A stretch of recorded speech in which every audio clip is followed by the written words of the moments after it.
Can I tell you a story that encapsulates Damien's sense of humor? Please. We used to go bowling all the time. It was like our favorite pastime. And Mike is a great bowler. Me and Damien and Lori are like, okay, I'm definitely the worst bowler out of all of us. And I was playing an exceptionally bad game of bowling. But it was also our first time bowling. And I sat down and he looked at me and he goes, I was in prison for 18 years. What's your excuse? This is who we're dealing with. You see what I'm saying?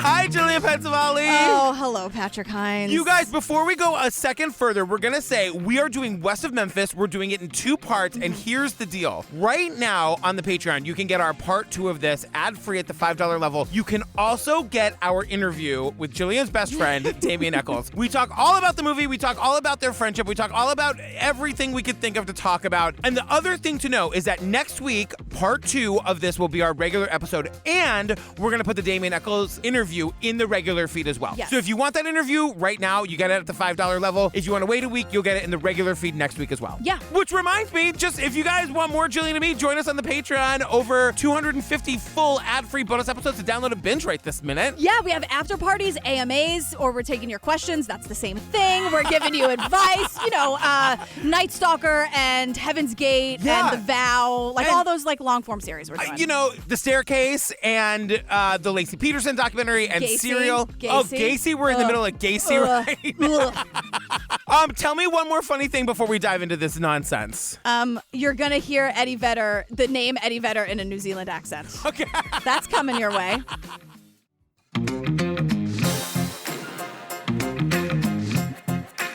All right, girl, what are we talking about today? Just tell them. Today we're talking about West of Memphis, and This has to be, mostly because we never did it, this has to be the most requested documentary we've ever had. Yeah, and I refused to do it because I just felt like it wasn't right. That relationship with Damien and Lori is so important to me. I really want to take care of it. Fill the people in who don't know. Oh, yes.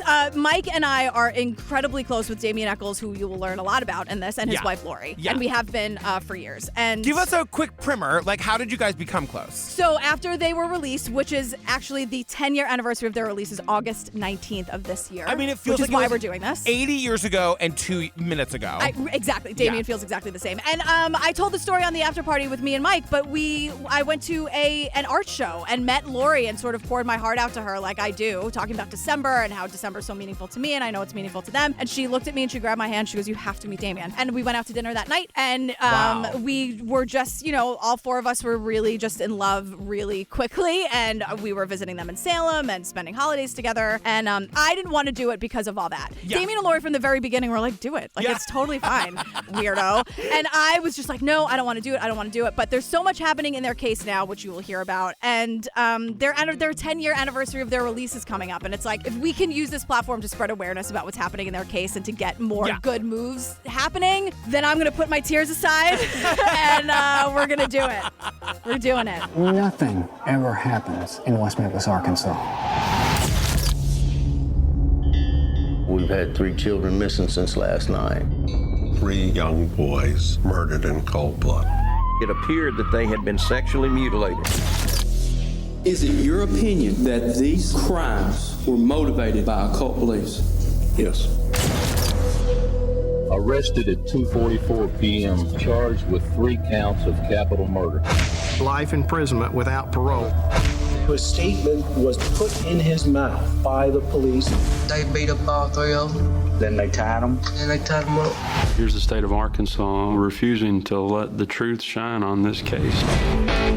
Did Damien invite you to some meeting? Satanic meeting. I was just a big liar, and I really was. You're dealing with a horrendous crime. It warps their judgment. There's careers at stake. The option to reopen the case was presented to him, and he went, no, we found them guilty, we're done. We don't believe the people of Arkansas are going to be satisfied until there is a new trial. Not only is the state getting away with it, but the person who killed those 3 kids is still out there walking on the street. All right, girl. I mean, it opens on June 4th, 1993. We're at the West Memphis Police Department. Boo. I feel like the first, 16, 17 minutes of this is sort of a recap of what happened to these guys. That's literally my first note. We start with a 15-minute recap of the case and what happened. Yeah. And if anybody doesn't know, there are three, the way I learned about this case was starting in the late 90s when I watched the Joe Berlinger series on HBO, which is called Paradise Lost 1, 2, and 3. Lost. Yeah. And basically he just followed their case for 3 documentaries worth of material. As it was happening, right? I don't know if it was necessarily supposed to be 3. It just kept happening. And so those are great. Those are groundbreaking. We wouldn't be here without Paradise Lost. Yes. But West of Memphis is definitely the most cohesive and just more updates. Like they kind of focus on John Mark Byers a lot. And I think the second one. And it's like, he's like Peter Jackson is here to tell you, he's a character, not a murderer. Right. Yeah. He's a lot of things. Right. However. So the whole thing centers around these 3 boys, right? It's Jessie Lloyd Misskelley. He was 17 years old when they were arrested. Charles Jason Baldwin. We know him as Jason Baldwin. He was 16 when they were arrested. Michael Wayne Echols? Yeah. That's I know. his name?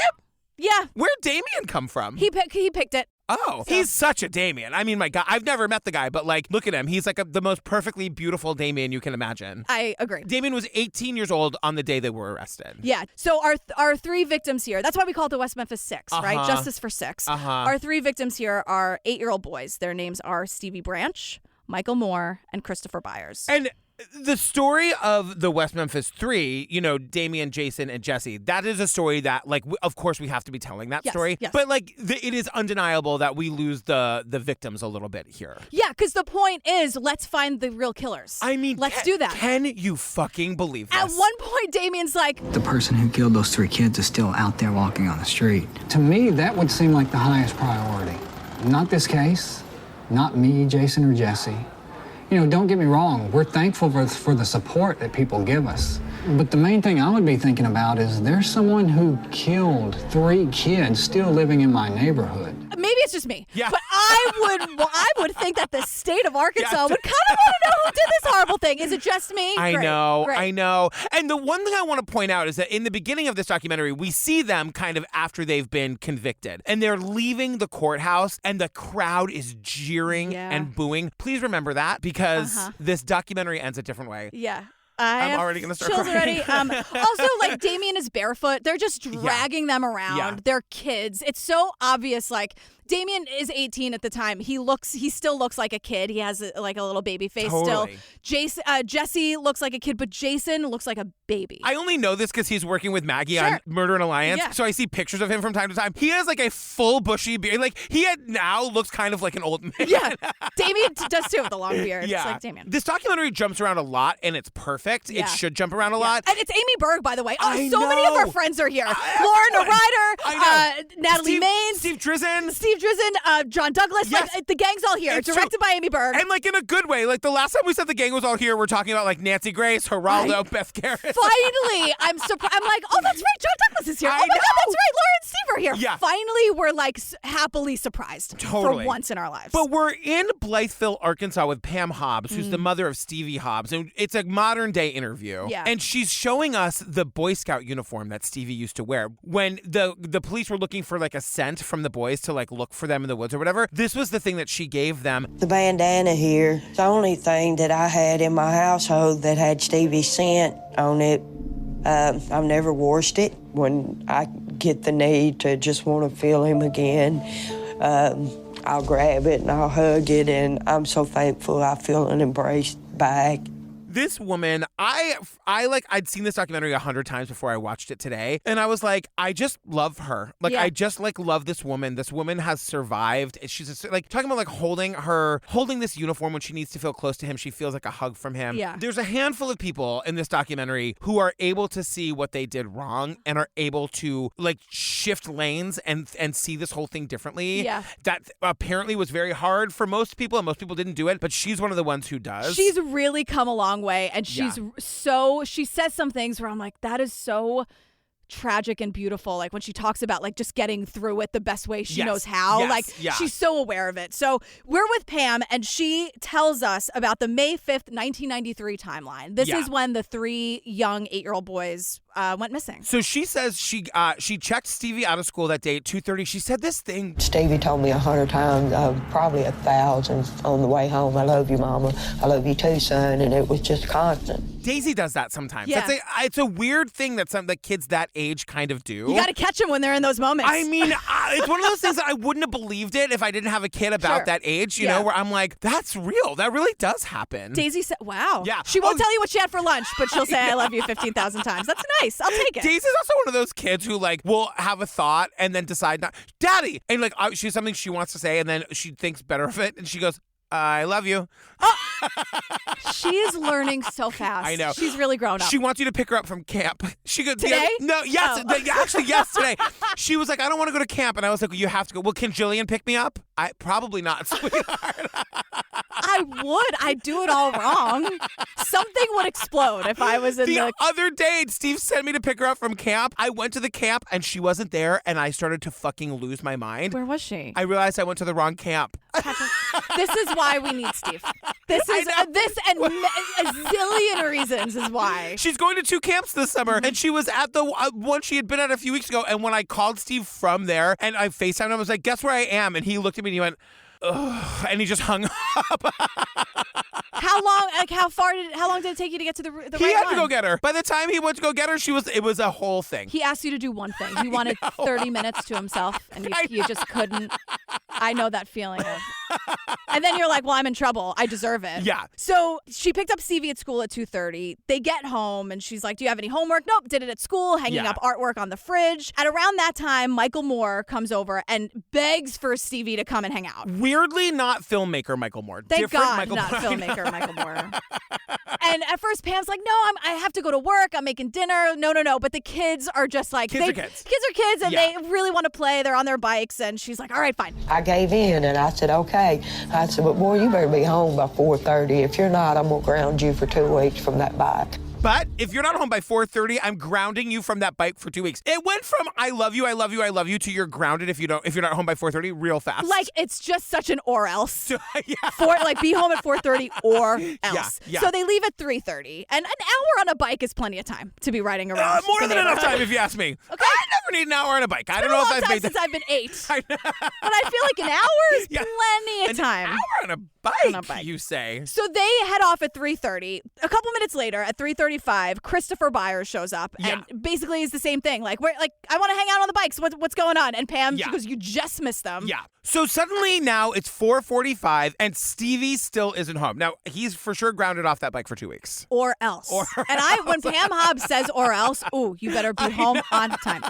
So 5 o'clock, Terry Hobbs, who is Stevie Branch's stepfather and married to Pam Hobbs, he drives Pam to work. So remember, Stevie should have been home at 4:30. Yeah. By the time Terry picks up Pam at 9:18, this is when she learns that her son is missing. Right. So Terry, we're going to learn, he says he's been very worried all afternoon and been out searching for him, but didn't call the mom at work to let her know the son was missing. I'd pick up a phone. Right. Do you know how, I feel like I'm constantly screaming, pick up a phone. I know. How many times am I begging people, pick up a phone? If you're really worried, pick up a phone. Terry, I don't think you were worried. I'm saying it. My opinion is, I'm sorry, the lawyer says, my opinion is that Terry didn't really care all that much. Yeah. Terry was doing other things. So the next morning, May 6th, 1993, Mark Byers, who we're told is the adoptive father of Christopher Byers. I resent that. He's just his dad. None of the boys have ever gone off anywhere. None of the 3 have ever been missing or taken off ever before. What's going through your mind as a parent? I'm scared to death. That's, plain and simple. I'm scared for the safety and welfare of all 3 boys. He's on the local news. He's scared to death, plain and simple. And it's a very, it's the calmest he is in this whole ordeal. I do see a lot of myself in John Mark Byers. He's like heckling, and his journey from burning an image of Damien in the woods and like ranting about evil and the devil and the devil is really incarnate in Damien to screaming to any microphone that'll have them about how innocent they are is a wild ride. Can we also say, I'm sorry for everybody who's here first to talk about the case. It's never the fucking demon cult in the woods. I know we say it every week, but it's worth saying again, especially now. It's especially now. It's just never the satanic cult in the woods. It just never is. It's not a thing. No. It's really not a thing. It's you not would a thing. See them. You know what I mean? And it's always animals. Right. It's always animal predation. It totally. just is. Yeah. for God's sake. Anyway, thanks for coming. Da-na-na-na-na. We solved it. Oh, we solved it. And we didn't even need that Peter Jackson money. No. We'll get there. We sure did, actually. So everyone's looking for the boys now, right? And there's this guy, Steve Jones. He's a former juvenile officer, and he is searching, and he's like, you know what I'm going to do? I'm going to check out this place called Robin Hood Hills. Right. And we're going to take this real fast. Yeah. He finds all 3 bodies in a fucking ditch. The person who did this is not Damien and Jessie or Jason, right? Just to be clear. But he sees like a little sneaker in the water, and all 3 boys are there, and the footage and imagery is fucking atrocious. If you haven't watched it, just be warned about that. Well, if you've never seen the Paradise Lost documentaries, the very first one opens with like the home video of these boys' bodies in the. It is too much. It's too much.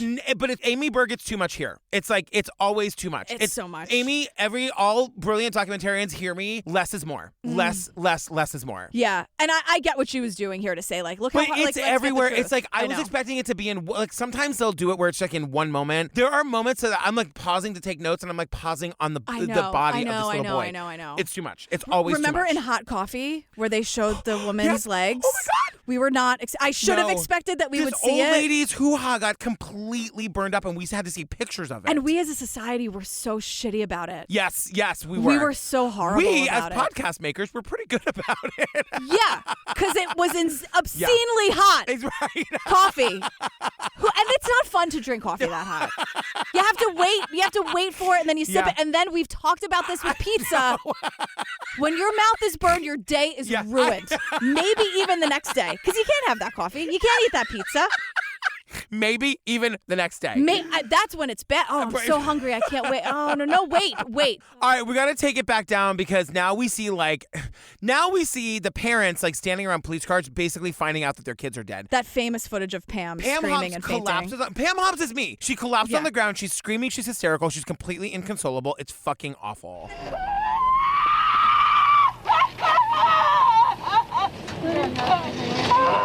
That woman wants justice. That hysterical, and I'm not saying that she's hysterical as she should be. Absolutely. Stop saying women are hysterical when they're not. But she has every right to be in this moment. Her legs go out from under her. She can't believe it because all night long she's hoping against hope that this isn't going to be the news, and it is. Right. We're gonna meet. Oh my God, so many garbage people in this. We meet 2 of them right now, back to back. John Fogelman. Yes, she's back! That hurt my hand so much, but it was so worth it. Damien's like, what is this belt? Damien's not listening to this. So he's the former deputy prosecutor. He's complaining about how hard this has been for him. I know. It's more a part of my life than I would like it to be, because frankly, I'd like to be able to not have those 3 8-year-old boys' pictures in my mind. Cool story, bro. I know. When you're Amy Berg and you're doing these interviews and these fucking monsters are complaining about how hard this has been for them, what is Amy Berg? Does she have to get hammered to do these interviews? I think she's smirking as well she should. The amount of people that they get here to just put themselves out about how garbage they are, it's amazing. What were those emails like where it's like, no. The innocent guy you put in prison, he's producing this thing. Right. How the fuck did she get John Fogelman to sit here and complain about how hard it's been for him? I know. And so we also meet Jerry Driver. Fucking ding. He's a former juvenile probation officer. And to this day, again, produced by the kid you put in prison for no reason. And he's sitting here and he's like, oh, the cults and the sexual mutilation? Oh, yeah. He considered himself an expert on cults because he read a book about it. He's like, well, I was the go-to occult guy, even though I had no knowledge or experience. And he was like, I was just always pointing fingers at the weird kids. So that gave me a lot of credibility down in West Memphis, Arkansas. He made a fucking law enforcement cult training video, you guys. The program is designed to help law enforcement officers better understand satanic cults. Basically, the West Memphis Police Department. It's going to be a long night. Ouch. The West Memphis Police Department calls up Jerry Driver. Boop, boop, boop, boop. Yeah. Do you know any weirdos we could pin this triple murder on? Do you know anyone who might be a Satan worshiper? This is their big investigation. I know. But they're also tired. It's really hard for them. It's so hard. And Jerry's like, funny you should ask. I do. His name is Damien Echols. Plus these two kids he ran with, meaning Jason and Jessie. Meanwhile, Damien and Jessie weren't even friends. Whatever. Right. It goes from a cult video to January 26, 1994. Suddenly we're at the trial of Jessie Misskelley Jr. And so we get, Jesse's air quotes confession, right? And he's the only one that ever confessed. Yeah. One of our experts in this uses the R word. Oh, my God. We don't say that word. No, we're not playing it. Absolutely not. But Jesse had an IQ of 70. Yeah. So he had intellectual disabilities. He was the only person they could manipulate in that way. And they lied about, you could see your dad. They interviewed him for 12 hours. We hear the last 45 minutes of it. You do the math. And we'll get into more of breaking this down later. But Jesse's quote confession is that they beat up the three boys. They were sexually assaulting them. And there's this montage, like as we hear Jessie on the tape, again, 45 minutes of a 12-hour interrogation, we get this montage of people on the stands, cult meetings, satanic meetings, things that were supposedly said to them by Jason and or Jessie and or Damien. And that combined with Jesse's quote confession, bada bing, bada boom. Yeah. We got a wrongful conviction here. Right. And so it's a month later, February 28th, 1994. We're at the trial of Damien Echols and Jason Baldwin. So they were tried together. Jessie was tried separately and first. Right. And so we meet Sharon French, juror number 9. Fucking idiot, Sharon French. I'm sorry, my opinion is that Sharon French is an idiot. Because to this day, she believes they're guilty. Today, I know. Amy Berg is sitting there saying, the guy you put away is producing this. Yes, your thoughts? And she's like, oh, they did it. You guys, you put a garbage pail in front of her, she's going to smack it. It really hurts.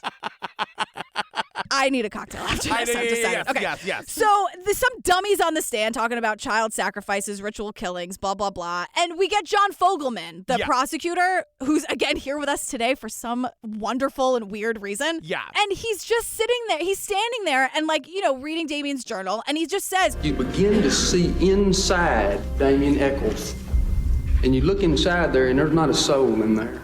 You look inside Damien Echols, you look, and there's no soul in there. It is so fucking sad because you see Damien's face when he says that. And he's trying not to hear it. He's trying not to do it. And I was sitting there, and, Mike has heard an earful from me the last, since we decided to do this. And I'm just thinking, I was like, my friend has more soul in him than these pieces of shit could ever dream to have. Right. So they're all found guilty. Right. Jessie and Jason get life. Damien is sentenced to death by lethal injection because he was, quote, the ringleader. And the whole community just needs people to be punished for this. So they're happy about this. And again, when they're let out from the courtroom, they are, if people could be throwing rocks at them, they would be. I'm surprised people weren't, to be honest with you. And there are people who are, I don't know, what do you want to call them? Truthers? Like people who still to this day think that they're all guilty. There's a shot of Damien that's super famous from Paradise Lost that they use in here where he's in the back of a cop car and he's looking back and he has this big smile. He's smiling at his mother and his sister. Yeah. He's trying to tell them it's going to be okay. Yeah. That's the true story behind that. Stay tuned for more tidbits like that.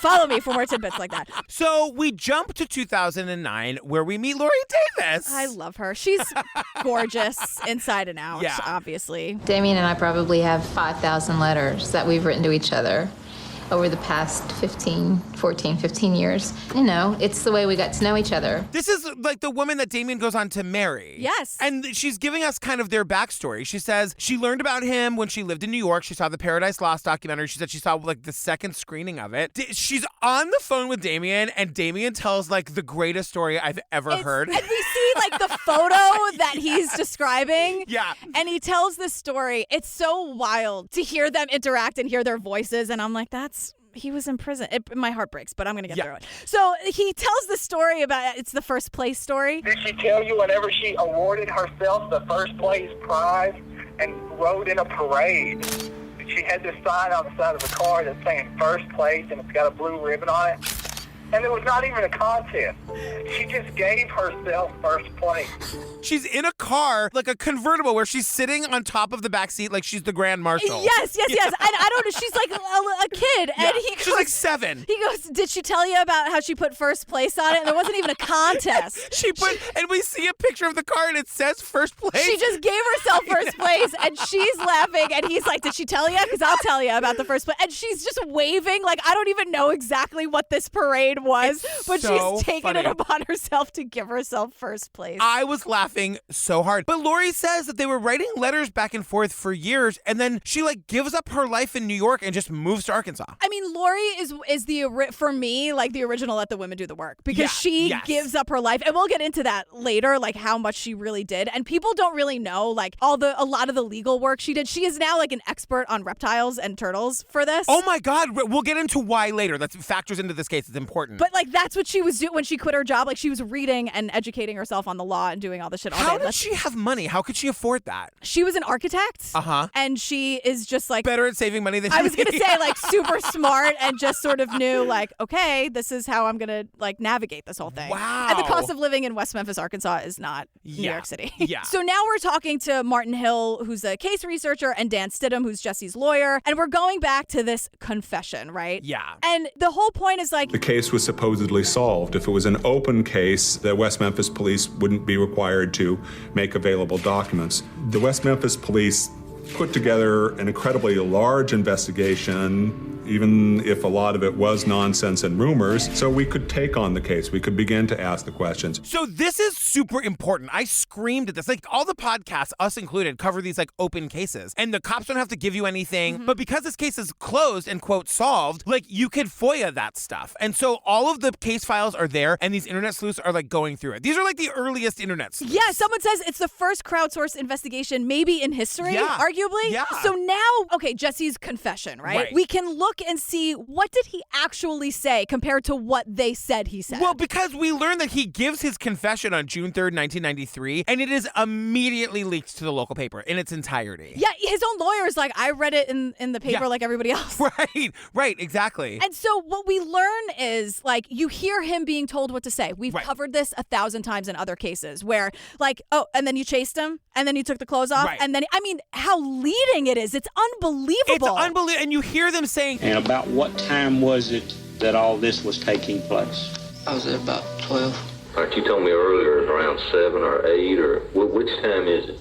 It's 7 or 8. Okay. I remember starting to get dark. Okay, well, that clears it up. Did you mean 7 o'clock or 8 o'clock at night? Like it's literally, I meant 7 o'clock. So it was dark out is what you're saying, right, Jesse? Yeah, exactly. Because remember, Pam Hobbs picked Stevie up at 2:30. Right. It couldn't have been noon. Right. They were all in school. Exactly. So, they interrogate him for 12 hours. We only have the last few minutes. And who is here to educate us on all of it? Steve and Laura. You'll remember them from Making a Murderer Season 2. They're Brendan Dassey's lawyers. So their whole thing is about these, like, forced confessions. And Laura teaches us about contamination. And I just love how Steve just lets her have the floor. And she runs it. Talk about let the women do the work. And have you ever seen her give, like, a TED Talk? Yes. They're kind of amazing. Like YouTubed her. She's amazing. She, like, has note cards that she never looks at. She doesn't need them. She doesn't need them because she just like lives in the truth. Yes. Laura, you're so badass. And so she just says like, it's because of this phenomenon known as contamination. The police will suggest facts about how the crime happened. They're sitting there listening to the police, listening to their interrogators, ask those kinds of leading questions. Weren't these boys sexually assaulted?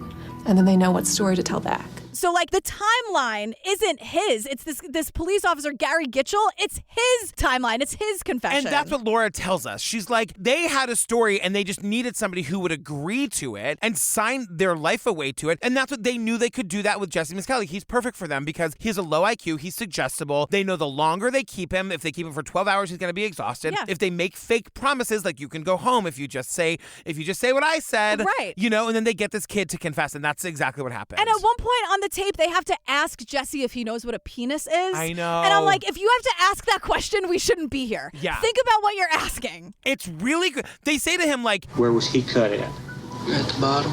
On his bottom? You mean right here? In his growing area? So you know what his penis is? Yeah, that's where it was cut at. When you hear it, it's like, I don't know how you can have any other opinion, except if you're David Burnett, the fucking judge. He says something that You're relearning how to hit the bell so that it doesn't hurt so much. I know, I am. Did you see that? Yeah. David Burnett says something that you should be horrified by. Yes. Because he's a the judge. original judge from the case. He's here now. He looks like he's hammered. Again, I don't know how Amy did it. I know. Teach me your ways. I know. Because he says, he's like, people don't tend to confess to crimes that they didn't commit. It's unbelievable. I was like, girl, are you new here? Like everyone everyone at home, that should be scary that a judge believes in no uncertain terms in false confession. That's wild. It is. And so the bottom line really is that the cops didn't do their jobs. They didn't talk to the families. They didn't try to confirm alibis. They tricked Jessie into saying all these things, and then they were off and running. And like, this is where we start to meet people in their lives that could have been their alibis. We meet this woman, Jennifer Bearden. She's a childhood friend of Damien and Jason, and she's like, I talked on the phone to these boys all day, every single day. Like, we'd go to school, they'd go to their house, I'd come over to my house, and we'd talk on the phone all day. That day was no different. She's like, I called Jason's house, and Jason and Damien and Jason's little brother were playing video games, and they weren't really talking much, so I remember I got a little irritated at them, and Damien asked me to call him later that night. There was never a night that we never spoke, and I remember that we had talked that night. She goes, I was a little irritated. I'm like, get outside. Stop playing video games. Go outside. But then you get outside and you get accused of murder. I You know. really can't win down there. And I get yelled at every time I yell at people for playing video games instead of going outside. They're like, girl. Oh. The thing about this girl is that she was on the phone with them until 9:30 in the evening, long after they could have committed these fucking murders. Right. So I'm sure you could be thinking, okay, so a friend said they were on the phone. There's no real proof of that. Wait, I know. Pull the fuck over. Again, you should not be in a car. No. You should not be in a car when we're covering West of Memphis of all things. I know. Wait till you hear Jessie's alibi, because Jessie was 40 miles away at a wrestling match. They call like 10 people on the stand. To Jessie and Jessie's trial. There's like 10 alibi witnesses who were wrestling at a wrestling match with him. There's a sign-in sheet, Jesse's name. There's a fucking photo. There's a moment. This guy, his name is Dennis Carter. He's a defense witness. Yeah. He's on the stand saying he was at the wrestling match, and we meet him today, and they do this amazing thing where on the stand, he's like, yeah, I was there with Jessie and Freddie. And today, he says the same exact thing in the same rhythm, in the same order. Yes. Do you remember if you went wrestling that night? Yes, sir, I did. Okay. Do you remember who went? Jesse, Freddie. Me and Jessie and Freddie. Jessie and Freddie. And it's like, we hear from the lawyer, it's like, no one seemed to care about the 10 witnesses at the wrestling match. He said during the trial, during Jessie's trial, he's like, when you look back at the jury's notes, which I guess he has access to, no one cared. No one paid any attention. You guys, he could not have done it. There was 10 people that testified that he could. He signed in. A signature and a photo. It's unbelievable. There was so much like this with the Adnan Syed case that's like so clearly presented to the jury that they just didn't pay attention to. How in the moment do you, like, as Jessie's attorney, allow them to not pay attention to this? I don't know. How when you're giving your closing argument, how is this not the only thing you say for 3 hours? I know. But then if it's like, well, no, I mean, he was there, he confessed, and he because the confession is all that matters. It's unbelievable. Which is like, I don't know. I would think that if there was photographic evidence and a signature, and 10 people saying he did it, it's crazy. So December 3rd, 1999, Damien and Lori get married. Yay! And they do this thing where, it was the first time Damien had been touched in 7 years, other than when the guards were beating the shit out of him. And you hear Damien and Lori, they're like, Damien's on the phone from death row. Yeah. And they're like telling the story together. And it's really sweet because Lori's like swooning in the moment. She's still really like cute about it. It was a Buddhist ceremony, and we kind of wrote it ourselves. We intersperse lots of, bowing and then kissing and hugging. I think you're supposed to only kiss once or something in the ceremony. So we made it seem like it was a part of the ceremony. So that was nice. That was really nice. David's like, the guards didn't know what the hell was going on. We were just smooching and being in love, and like his first real, like, kind, warm human contact in 7 years. I mean, obviously, like, Damien is innocent, but, like, did her family think she was crazy? She didn't tell them for a while. About the wedding? About any of it. Wow. Yeah, I mean, like, what do you do when you fall in love with a guy who's on death row and is wrongfully incarcerated? Like, what the fuck do you do? In the late 90s, when not all of this was out yet. Remember, like West of Memphis wasn't a thing yet. Right. Oh my God, right. So we meet some more lawyers of Damien's, Dennis Reardon and Don Horgan. Oh my and God. They are just super into it right away. But they're like, Lori, we're like a two-person firm here. We get the story that, like, Lori goes to see them in San Francisco. How did she pick these lawyers in San Francisco? I don't know how she did. I don't know if she went there, if she called them or what. I would love to find that out, because I'm with them. They're like, look, this is a super compelling case, but they're really clear that she was really clear. I am not trying to get him off death row like a reduced sentence. This is about his innocence, which I thought was a really interesting thing for them all to be pointing out. My reaction was, if it is a case about innocence, what they said is that there's all of this investigation that has to be done on the ground in Arkansas. And we're, a two-lawyer partnership in San Francisco. How are we possibly going to get the resources to get on the ground and really investigate a case in Arkansas? Lori Davis said, I'll find a way to do it. And Lori's just like, I'm going to get it done. I'm going to find a way. And she does. Like, it's Let the women do the work. Like, I mean, it's truly. So now the West Memphis Three they're starting to get a lot of support. Eddie Vedder's here. Oh, my God. I love him. He's raising a ton of money and awareness for the case. Henry Rollins is here being peak Henry Rollins. I don't know anything about Henry Rollins. You wouldn't. Okay. You wouldn't. He's like He's like a pioneer in the music industry, but he was in a band called Black Flag. You've never heard of them. You're glazing over. Oh my God. He's like an icon. I met him once at one of these signings. He's very cool, but this is so peak him. Yeah. He's like, I wanted to do a cover album for charity. I called Iggy Pop. He said, sure. I called Lemmy. He said, I'm in. I called Chuck D from Public Enemy. He said, you got it. All to help these three guys who I'd never met. I call Iggy Pop. He says, sure. I call Lemmy. He goes, I'm in. I call Chuck D from Public Enemy. He says, you got it. I've never heard of any of these people. You've never heard of Public Enemy? I've heard of Public Enemy, but I'm like, why did nobody call the Indigo Girls? They would 100% have been on the bandwagon. Maybe they were. Right.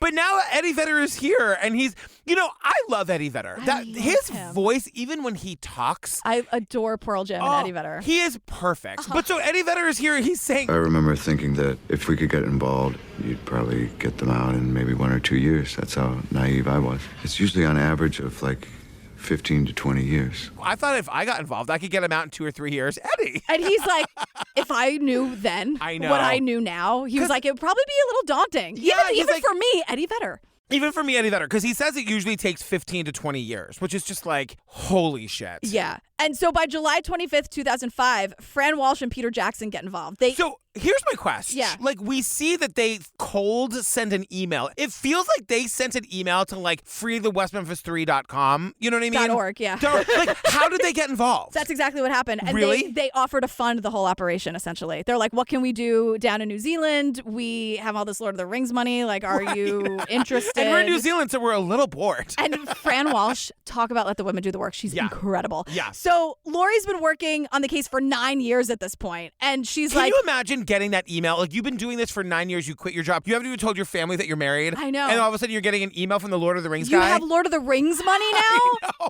Here's a fun story. Lori always loved how Fran and Pete would say Eddie Vedder's name. Eddie Vedder. That's how they would say it. Oh, yeah, we were on a call with Eddie Vedder.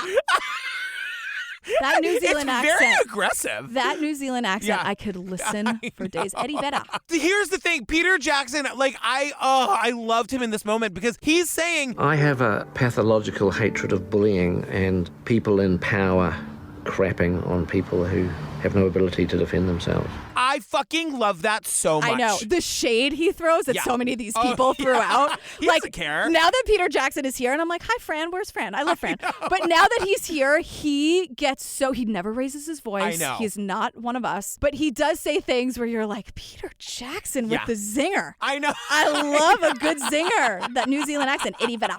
So, Damien's talking about how this shit happens all the time, right? Yeah, I mean, Damien's in prison. So we get him on the phone sometimes. Sometimes we actually get him on death row. And this is where he's saying that, like, Most people think that this case is something extraordinary. It's spectacular in some sort of way, and it's not. People like Burnett and Fogelman, they thought they could make a name for themselves off of this case because really, you're dealing with 3 kids who were bottom of the barrel, poor white trash that nobody's ever going to ask another question about. people think our case is extraordinary. Like, we got to get these guys out because, like, this weird anomaly happened where these, like, not guilty people got convicted. He's like, bitch, that shit happens all the time, all though. the time. Yeah. And this is where I got up and I said to Mike, I was like, I don't know if I can do this. Where he's like, the state would kill me. Yeah. And Jason and Jessie would be in prison and they'd move up the ladder. And I'm like, it's very hard to hear my dear friend say those things. It's crazy. Yeah, it's crazy. So we're back with John Fogelman, the prosecutor. And here today, Amy Berg is like, girl, what the fuck? Right. And he says, he's like, they're asking him, how did you decide why Jessie's trial would go first before Damien and Jason? And he has to think about whether or not he can answer that question. And he's like, I'm hesitating. What? Shut up. Because I don't even know how legal it is. But let me just say, like, his answer, even though, like, they railroaded these kids and they're all evil, his answer is a fine answer. He's like, in general, a case with a confession would would be your easier case as opposed to one without direct evidence. Can I translate that for you? Sure. There's no evidence against any of them. So if they have Jesse's horrifying confession, then Jason and Damien are as good as dead. You know, it's the same thing. Yeah. So they couldn't play Jesse's tape at Jason and Damien's trial. So this must have been, they don't tell us who made this decision, but it must have been some judge who was like, that's prejudicial, which is just, you never hear of good things happening in this case for the boys. Yeah. So it's sort of like, wow, that seems weirdly fair. Yeah, until you realize, oh, wait, so this means that they just have to, like, get people to say what they want them to say on the stand. And Jesse wouldn't do it, by the way. I was just going to say, we need to say Jesse was offered, like, less time or a better life in jail if he would testify against Jason and Damien, and he wouldn't do it. I mean, think about that. You're That's a 17-year-old kid. I'm sure they're lying to him. Like, I'm sure they were trying to promise him the world, and he was like, I'm not doing it. I'm not doing it. So what does that say about his confession? I can't. I can't. So Laura's here to tell us, like, because they don't have any evidence, they have to rely on, quote, witnesses and people they can convince to say all this ridiculous shit. And Damien, at one point, he's like, I think this case was never about justice because they knew we didn't do this. Fogelman knew we did not do this. That is really hard for me. Yeah. You know what I mean? Yeah. Like, it's one thing. Like, there's a part of me that believes that people who railroaded Stephen Avery believed that he did it, you know? Or whatever. Like, pick your case where the guy is wrongfully convicted. And you think that, like, at least the cops believe what they're saying. They're, like, cutting corners to do the right thing. Exactly. Is how they feel. And it's so, right. Oh, my God. You know, right. I mean, it's how they feel. It's so fucking wrong. Yeah. I mean, obviously. Yeah. But just the idea that these guys knew what they were doing to these kids, that is...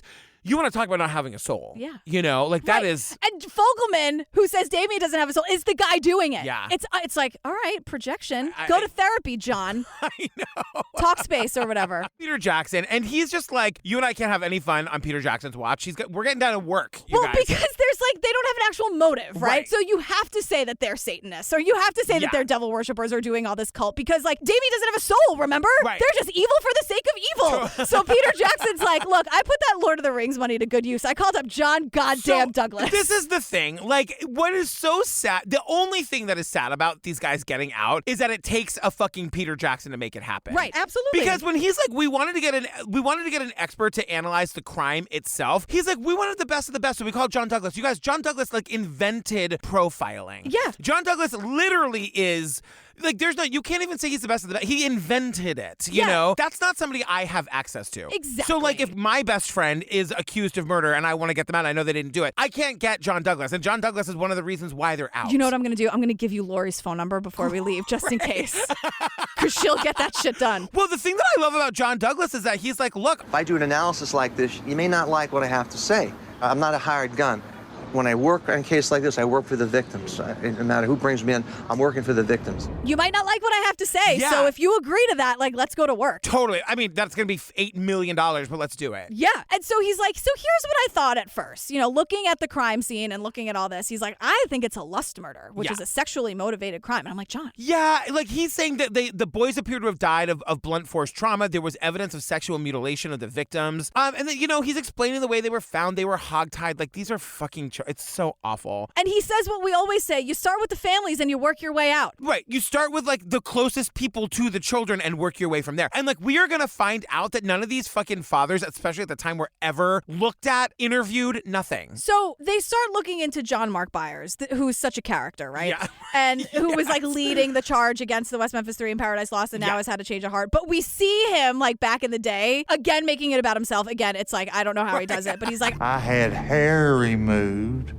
I had to have over 30 pubic hairs pulled out, plus the roots. I had over 30 pubic hairs pulled out, plus the roots. Look, I gotta tell you, like, this guy is a character and probably not a murderer. That sucks. 30? Why do you need 30 pubic hairs plus the roots? I don't know, but like that, and then it's John Douglas at your door. I know. Which is what happens. And John Douglas is like, they kicked me off their porch. I wrote down, look, even if John Douglas suspected me of a murder, I would be honored to be interviewed by him. Totally. You know what I mean? And also, I'm like, you get to interview me, but then I'm going to interview you. Kicking someone off their porch is a great way to make John Douglas be like, I'm going to look into that guy a little bit more. But I got to, just to go back to the 30 pubic hairs and the root.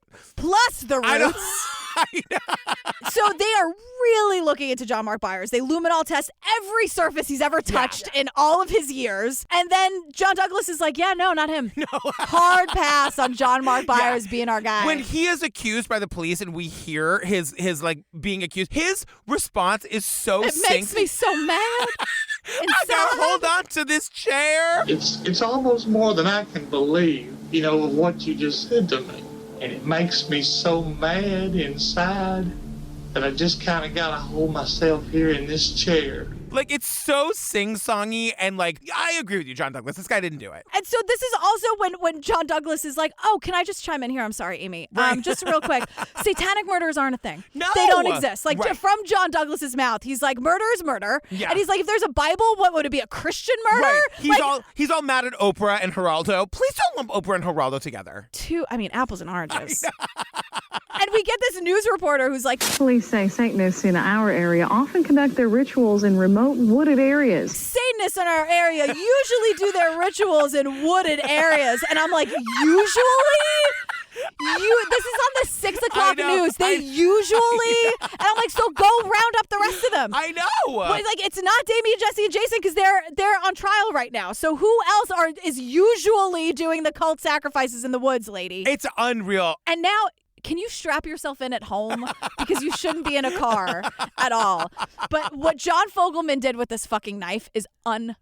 This knife story is bananas. And so basically the story that the media gets is that they found this enormous serrated murder knife in the pond behind Jason's house. And like we learn from the lawyers that the cops called the media basically and was like, hey, come to this pond on this date at this time. We're about to like reveal some new evidence. And there's this image of this diver coming up from the ground with the fucking knife. It's a terrifying murder like knife. 20 minutes after he goes diving, like he just finds the knife. So Dennis, the lawyer, is so funny because he's like, the diver told us, we have the paperwork, that he was told where the knife would be and what it looked like. And he's like, we also have a reporter, and we have the paperwork, who was called, and they're like, come to the lake, we're about to make this big discovery. So the lawyers are like, look, you have an informant, you know where it is, like that's perfectly fine, right? But the thing is, this informant is really important. So and was never called at trial. You would think that's a no-brainer, that Fogelman would be like, tell me the story about the knife as he's like parading the knife around, right? But Fogelman didn't do that. He lied. He didn't tell anyone that he had an informant. He had a hunch, is what he said. It came to him in a fucking dream. Arrest him. Yeah. What we learn is that John Fogelman had been told how it got in the lake.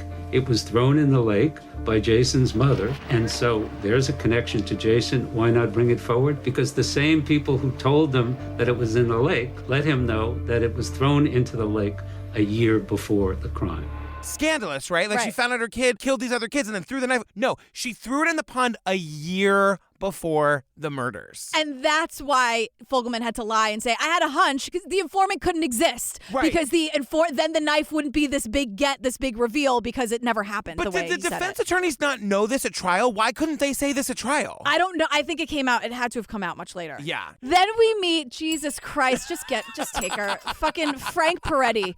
This guy is straight out of The Simpsons. You know how The Simpsons would have like those shitty lawyers and they have that voice where he's like, I'm here to tell you about that. He's right out of The Simpsons. So he's an associate medical examiner, and he's here to tell us how that knife, the murder knife that was dropped in the pond a year ago, made all these marks on the boys' bodies. The thing that's important to know about this, and we learned this from the defense attorney, is that Arkansas is one of the last states that has a crime lab that is run by the prosecutors. What that means is the medical examiner is not a witness for what actually happened, but he is an actual arm of the prosecution. The guy who's going to testify to this murder knife isn't an unbiased witness. He is an arm of the prosecution team. He has no reason to look at this knife with any sort of independent lens. Right. He wants to convict these guys. And enter Peter Jackson, who's like, you want to know some more tea on Frank Peretti?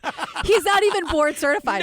No! Dr. Frank Peretti was the assistant medical examiner at the time the autopsies were conducted. He's not actually board certified. You get 5 chances to take the board exams in Arkansas, and Frank Peretti has failed them twice. He's opted out of taking them again for personal reasons. for personal reasons. You only get to take them 5 times. My question is, how does this guy have a job? If you can only take it 5 times, you fail it twice. Literally, how are you qualified for this job? And if you're like, I'm going to pass. I'm not going to take that test. But you can still have your job to be called to the stand. Like to testify as an expert witness. And you just don't want to? Right. You don't feel like it? Totally. I don't feel like a lot of things, Frank Peretti, but I'm here. But what this guy is saying, this Frank Peretti guy, he's painting this truly horrifying picture to the jury, right? Nothing he's saying makes any sense. Nothing happened. Nothing that he says is real. This is also the part, like, it was artistically done, but this is like they're talking about the gouging and the cutting, and they're intercutting it with like images of the boys' bodies. It was just, I mean, it was like vomit-inducing. Yeah. What Amy's trying to do, Amy, like I know her. Hi, Amy.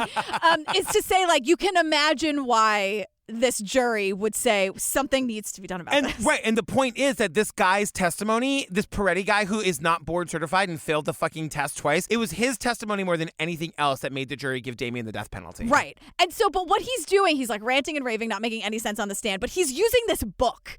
He's like, I know the guy who wrote this book, this this textbook on forensic pathology. So this textbook is written by this guy, Vincent DeMeo. Yes. Who's a renowned medical examiner. We've heard that name 100 times. On this podcast. And so Vinny is here. I'm calling him Vinny. Vinny sits down with us and he's like, oh, that Frank guy is totally full of shit. I don't know him, by the way. Frank Peretti's on the stand being like, we're close personal friends. And so Vinny is like... The thing that's most interesting in this case is that while the autopsies are done in exquisite detail, to me, the interpretation of the findings are completely wrong. And he is the one who tells us all of these marks and scrapes and cuts and like the mutilation that was done to the body was done by animals. Right, because he's like, it doesn't make any sense, this violent crime, and then you're like gently scraping a knife on them. It doesn't compute. And also he's like, I can tell because I'm the fucking expert. I wrote the book. I don't know if you remember that. He's like, all of these wounds happened after these kids were dead. Why would you be torturing and mutilating a dead body? Like, it doesn't make any sense. And this is where he's saying, like, red flags should go up when a body is pulled from water,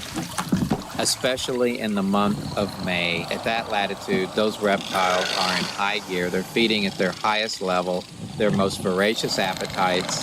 This is when they're at the height of their feeding season. They're starving. They're eating anything. Like, this gets crazy so fast. I know. Suddenly, we're at some, like, farm full of snapping turtles. We're with John Richards, a turtle breeder with these alligator snapping turtles, because they were found in Robin Hood Hills. The locals call it Turtle City. Exactly. My And God. there are these snapping turtles that literally look like dragons. It's fucking crazy.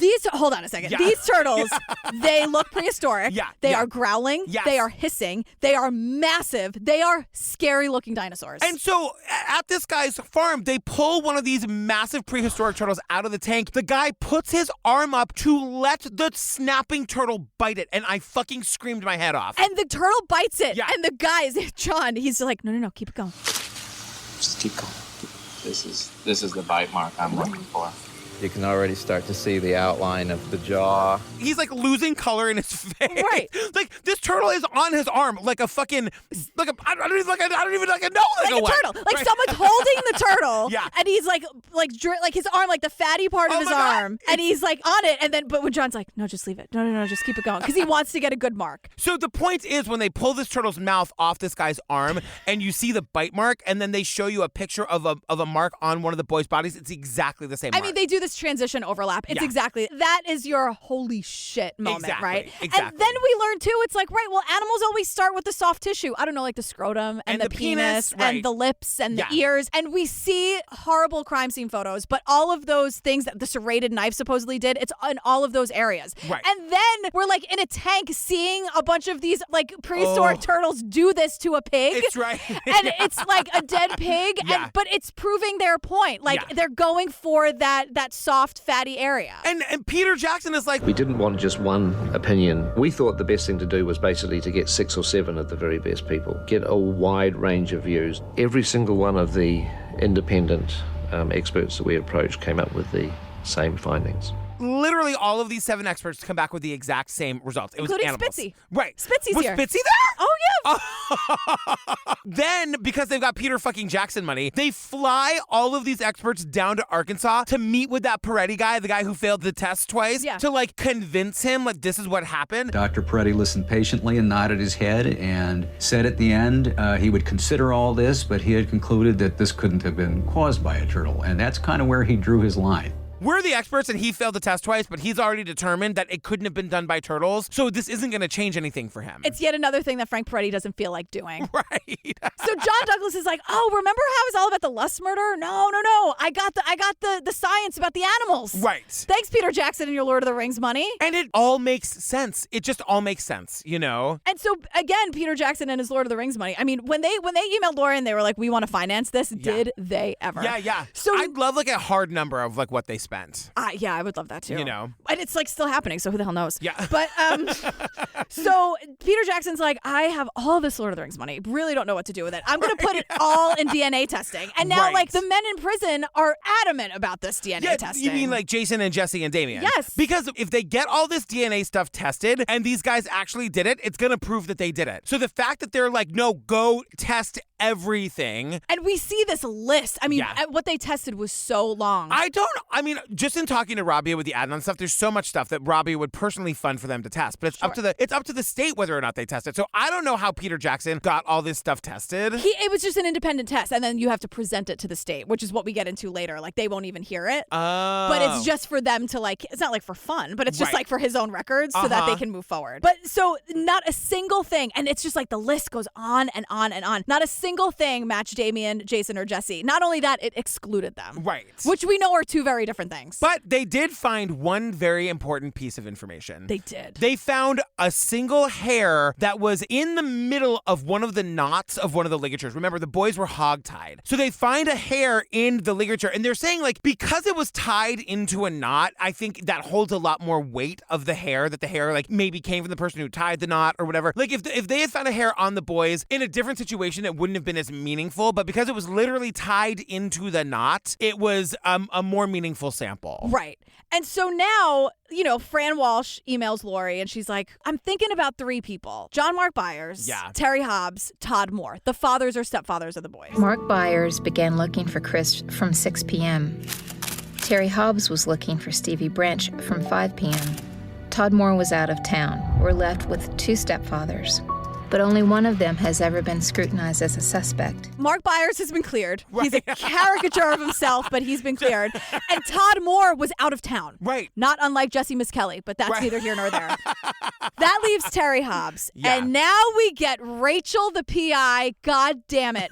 Getting Terry Hobbs' DNA is a priority. But because they're doing this, like, just with all, like, the zillions of dollars that Peter Jackson and Fran Walsh has, it's just like they can do it however they want. So they want to get his DNA without him knowing. Which is just so crazy because the plan is to just show up to his house and, like, ask if they can interview him. And Rachel does. And she's like, I will never forget it for as long as I live. He just says, I've been expecting y'all. I mean, and he lets them in. This is years after the fact, right? Yeah. And so Rachel's like, it was kind of interesting. He was like decent enough. And a fun fact I learned is that this was really the first time he ever told anyone his story about the day because the fucking West Memphis Police Department never questioned him. What we learned from that is the blinders they had on Damien, basically. Oh, yeah. And Jessie and getting the confession. They spoke to Jessie for longer than they spoke to any of the stepfathers or fathers, which is fucking crazy. Yeah. So this is the moment that is in the trailer that I screamed because she's like, yeah, we were sitting there. And she looks like so young and casual and cool as she's telling the story. She's like sitting on a porch. She's such a badass. And she's like, so we waited in the living room while he was in the bathroom, I assume. And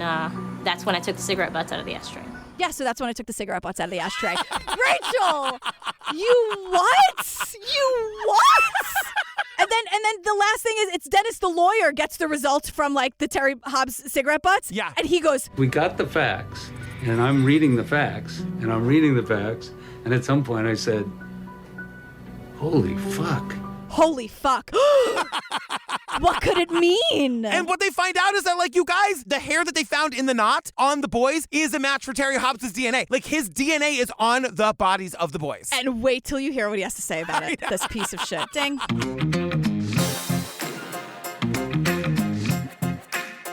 Oh my goodness, you guys, that's our first half of our coverage of West of Memphis. Remember, right now, you can get our second half of this ad-free at the $5 tier on the Patreon, and our interview with Damien Echols. You can get it right now ad-free on the Patreon at the $5 level. Both of those things are going to be our regular episode next week. So a week from now, you're going to get both of those things on the regular feed. You know what's amazing? Neither of us have cried yet. I choked up a couple times, but I haven't cried yet. Yeah. How are you doing? I'm okay. Okay.